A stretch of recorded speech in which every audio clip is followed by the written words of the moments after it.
पाकिस्तान आतंकी विचारधारा का एक डरावना प्रतीक है जिसकी असलियत से दुनिया वाकिफ है। बावजूद इसके आतंक और कट्टरपंथ को दुनिया पर थोपने का इरादा लिए वो लगातार भारत के खिलाफ साजिश करता रहा है। आपको बता दें, इस कड़ी में 2 राज्यों के पुलिस ने केंद्र सरकार को एक रिपोर्ट सौंपी है जिसमें बताया गया है कि पाकिस्तान के इशारे पर किस तरह उत्तर प्रदेश और असम के सीमावर्ती राज्यों में इलाकों में गहरी साजिश को अंजाम दिया जा रहा है। यह रिपोर्ट उन सेक्युलर राजनेताओं को भी जरूर देखनी चाहिए जो धर्मनिरपेक्षता का गाना गाते हुए उन जिहादी संस्थाओं की तरफ देखते तक नहीं जो तेजी से उनके घर में पैठ बना रहे हैं।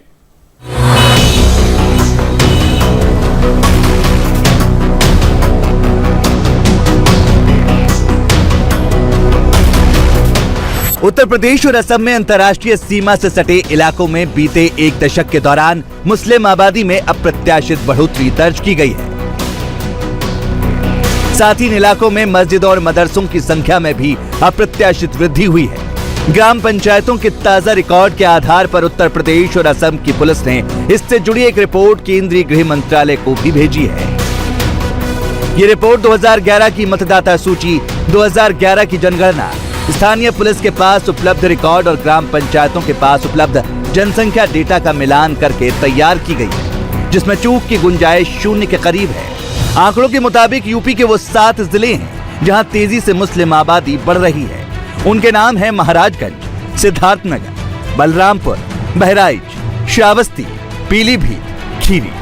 आंकड़े बताते हैं कि यूपी के इन 7 सीमावर्ती जिलों में 1047 गांव बसे हुए हैं, जिनमें से 116 गांवों में मुस्लिमों की आबादी 50% से अधिक हो चुकी है, जबकि बाकी 303 गांवों में मुस्लिम आबादी 30% से लेकर 50% के बीच पहुंच चुकी है। मुस्लिम आबादी बहुल इन इलाकों में मुस्लिमों की आबादी राष्ट्रीय औसत के मुकाबले 20% ज्यादा है। नेपाल की तराई से सटे इन इलाकों में मुस्लिम जनसंख्या में यह अप्रत्याशित बढ़ोतरी सामान्य घटना नहीं है और यही खुफिया विभाग के लिए चिंता का विषय है, क्योंकि 10 साल के अंदर सीमावर्ती इलाकों में मुस्लिम आबादी 20% बढ़ने से यहाँ उसी रफ्तार में मदरसों और मस्जिदों की संख्या भी बढ़ गई है, जो क्षेत्र के डेमोग्राफी में बड़े बदलाव का कारण है।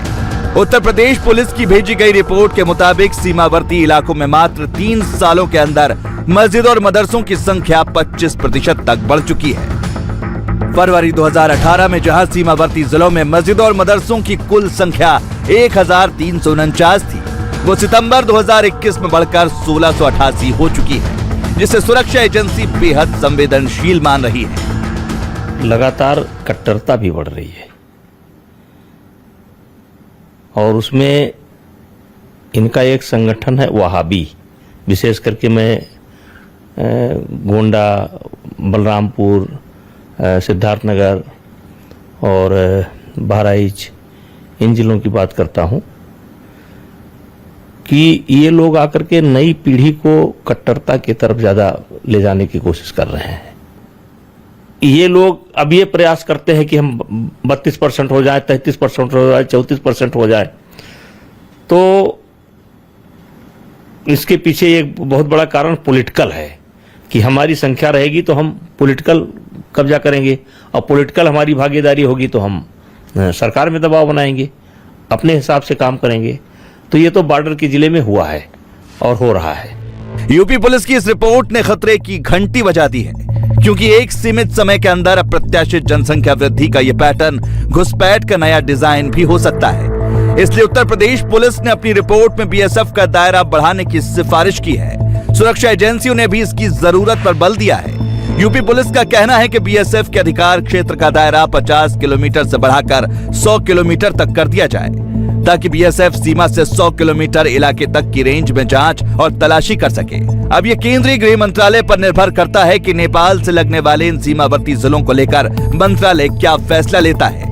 हालांकि इससे पहले केंद्रीय गृह मंत्रालय 11 अक्टूबर 2021 को असम, पश्चिम बंगाल और पंजाब में अंतर्राष्ट्रीय सीमा से 50 किलोमीटर के भीतर गिरफ्तारी, तलाशी और जब्त करने के लिए बीएसएफ की शक्तियों को बढ़ा चुका है।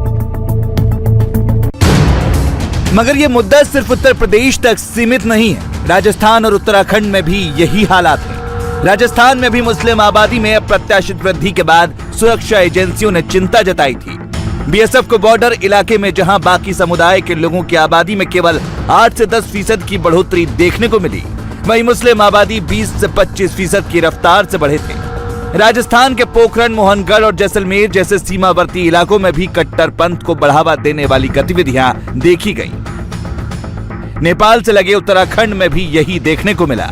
वहां भी सुरक्षा एजेंसियों ने अलर्ट जारी किया हुआ है, लेकिन उत्तर प्रदेश और असम में तो स्थिति विकट होती नजर आ रही है, क्योंकि उत्तर प्रदेश और असम ये दोनों ही ऐसे राज्य हैं जिसकी सीमा के जरिए पाकिस्तान लगातार भारत में घुसपैठ की कोशिश करता आ रहा है, जिसकी तस्दीक पहले से सुरक्षा एजेंसियां करती आई हैं।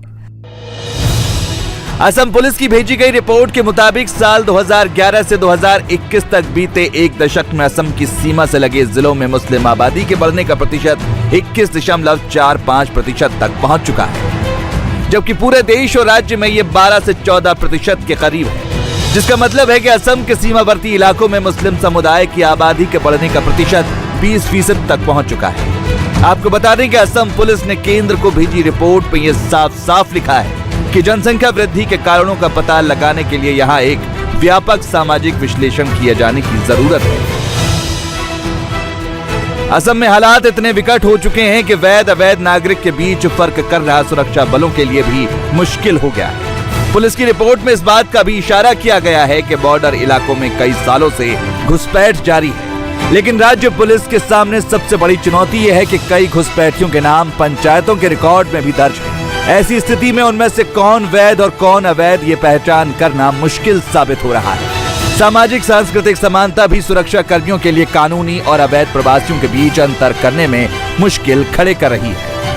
देखिए, मैं जिस जिला से आता हूँ वो नाम है कछाड़ जिला, और ये साउथ असम पे है और सटा हुआ है बांग्लादेश से।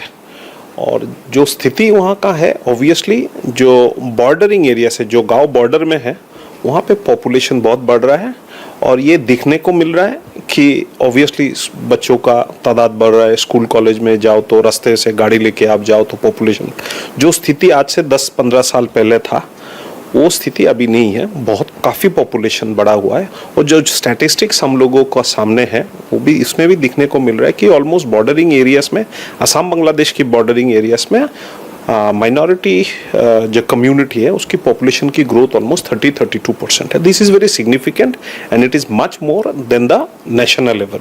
मैं आज से करीब 1.5 महीना पहले मैं मेरी डिस्ट्रिक्ट की जो सटा हुआ गांव है उसमें मैंने कुछ काम के लिए मैं गया था, डेवलपमेंट वर्क, जिस बॉर्डर की रोड्स है वो डेवलपमेंट वर्क देखने के लिए गया था।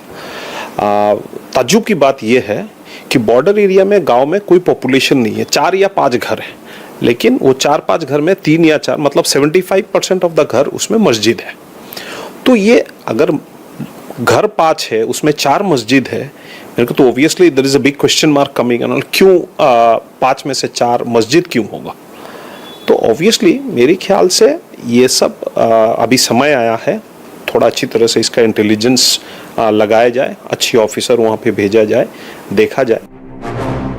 सुरक्षा एजेंसियां लंबे वक्त से यह दावा करती आई हैं कि पाकिस्तान की खुफिया एजेंसी नेपाल के रास्ते भारत में सक्रिय है और वो भारत से लगते सीमावर्ती इलाकों में मुस्लिम आबादी को बसाकर वहां मस्जिदों और मदरसों का निर्माण कर रही है, ताकि वो भारत की सीमा से जुड़े राज्यों में एक ऐसी मुस्लिम पट्टी बना सके जिसके जरिए वो आतंकी गतिविधि से लेकर घुसपैठ की घटनाएं दोहरा सके। हालांकि सुरक्षा एजेंसियों को पाकिस्तान की हरकतों का अंदाजा है और जल्द ही केंद्रीय गृह मंत्री इसके लिए नए दिशा निर्देश जारी कर सकते हैं। एक रिपोर्ट आई है कि जो बॉर्डर एरियाज है वहाँ पे पिछले कुछ सालों में इलीगल मुस्लिम पॉपुलेशन जो है उनकी संख्या बढ़ी है, और साथ ही साथ अवैध जो मदरसे हैं, इस्लामिक सेंटर्स, उनकी संख्या बढ़ी है। देखिए, सब पता करेंगे और एजेंसियां, जांच एजेंसी पता करेगी, सबको पता चल गया। बहुत सारे बाहरी देश के भी हैं, कुछ बांग्लादेशी भी है, रोहिंग्या भी हैं, बाहर से लाके बसाया जा रहा है, जैसे कोलकाता में होता रहा। तो ये बात खबर एजेंसी को आ गई है और इसकी बहुत बारीकी से जाँच होगी और किसी को भी बख्शा नहीं जाएगा, वो सबको, सब लोगों को पकड़ा जाएगा। एजेंसियाँ बहुत सतर्क हैं। पश्चिम बंगाल, बिहार, उत्तर प्रदेश, उत्तराखंड, हरियाणा और राजस्थान, हर जगह मुस्लिम घुसपैठियों की जनसंख्या बढ़ रही है, जिनके पास पैन कार्ड से लेकर आधार कार्ड तक है। सवाल है, बिना किसी ठोस रणनीति के गाल बजाने वाली नीतियों के सहारे आखिर इस बड़ी समस्या का समाधान ढूंढा कैसे जा सकता है। इंडिया टीवी हर वक्त हर जगह डाउनलोड करने के लिए सर्च करें India TV news Google play store या ऐप स्टोर पर।